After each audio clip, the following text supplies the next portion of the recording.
ಇವತ್ತು ಒಂದು ಗೊತ್ತಾಯಿತು, ಕ್ಯಾಬ್ನ ನಂಬ್ಕೊಂಡು ನಾವು ಬೇಗ ರೆಡಿ ಆಗಬಾರ್ದು ಅಂತ. ಕ್ಯಾಬ್ ಸಡನ್ನಾಗಿ ಸಿಗುತ್ತೆ ಅಂದ್ಕೊಂಡು ಲಾಸ್ಟ್ ಮೂಮೆಂಟಿಗೆ ಕಾದ್ವಿ ಆಯಿತಾ. ಅದು ನೋಡಿದ್ರೆ 1 ಅವರ್ ಕಾಯಿಸಿದ್ರು. ಯಾಕೆ ಅಂತ ಗೊತ್ತಾಗಿಲ್ಲ.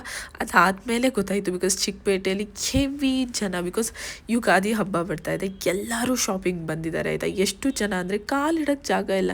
ಇನ್ನು ಶಾಪಲ್ಲಂತೂ ಹೋದರೆ ಎಲ್ಲರಿಗೂ ತೋರಿಸ್ತಾನೆ ಇಲ್ಲ, ಬಿಕಾಸ್ ಅಷ್ಟು ಜನ ಇದ್ದರು.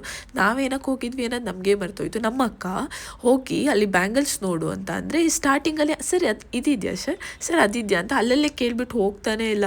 ನನಗೆ ಬೇರೆ ಫುಲ್ಲು ಶೋಲ್ಡರ್ ಪೇನ್ ಆಗ್ತಾಯಿತ್ತು. ಅದಾದಮೇಲೆ ಹೆಂಗೆಂಗೋ ಇಬ್ಬರು ಜಗಳ ಆಡ್ಕೊಂಡು ಕಿತ್ತಾಡ್ಕೊಂಡು ನೀನು ಹೋಗು ಅಂತ ಹೋದ್ವಿ. ಸರಿ ಸಿಲ್ಕಲ್ಲಿ ಓಕೆ ಸ್ಯಾಂಡ್ವಿಚ್ ತಿನ್ನೋಣ ಅಂತ ಹೋದ್ವಿ. ಅದು ವೆಜ್ ಸ್ಯಾಂಡ್ವಿಚ್ ಥರ ಇರಲಿಲ್ಲ, ಅದು ಬರೀ ಆನಿಯನ್ ಸ್ಯಾಂಡ್ವಿಚ್ ಥರ ಇತ್ತು. ಬಿಕಾಸ್ ಬರೀ ಆನಿಯನ್ ಇತ್ತು, ಸ್ವಲ್ಪನೂ ಚೆನ್ನಾಗಿಲ್ಲ. ಅದಾದಮೇಲೆ ಏನಾದ್ರು ಫ್ರೀಯಾಗಿ ಬಟ್ಟೆ ಕೊಡ್ತಾ ಇದ್ದಾರಾ ಅಂತ ಅಂದ್ಕೊಂಡ್ವಿ, ಬಿಕಾಸ್ ಆ ಥರ ಒಳ್ಳೆ ಗುಡ್ಡೆ ಹಾಕ್ಬಿಟ್ಟಿದ್ರು, ಫುಲ್ ಫ್ರೀಯಾಗಿ ಕೊಡ್ತಿದ್ದಾರೆ ಅಂದ್ಕೊಂಡೆ. ಆಮೇಲೆ ಇಲ್ಲ ಅಂತ ಗೊತ್ತಾಯಿತು. ಇವ್ರ ಅಕೌಂಟ್ನ ಫಾಲೋ ಮಾಡಿದ್ರೆ 2% ಆಫ್ ಕೊಡ್ತಾರಂತೆ. ಸೊ ನಾವಿಬ್ಬರು ಫಾಲೋ ಮಾಡಿದ್ವಿ, ಕೆಳಗೆ ಬರೋವಾಗ ಅನ್ಫಾಲೋ ಮಾಡಿದ್ವಿ.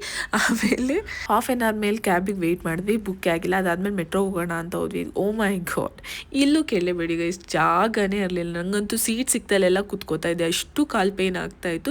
ನಾವಿಬ್ಬರು first time PTM layout metro ಆದಮೇಲೆ ಬಂದಿದ್ದು. ಜನ ತುಂಬ ಜಾಸ್ತಿ ಇದ್ದರು ಅನ್ನೋದೊಂದು ಬಿಟ್ಟು ಡೇ ಚೆನ್ನಾಗಿತ್ತು.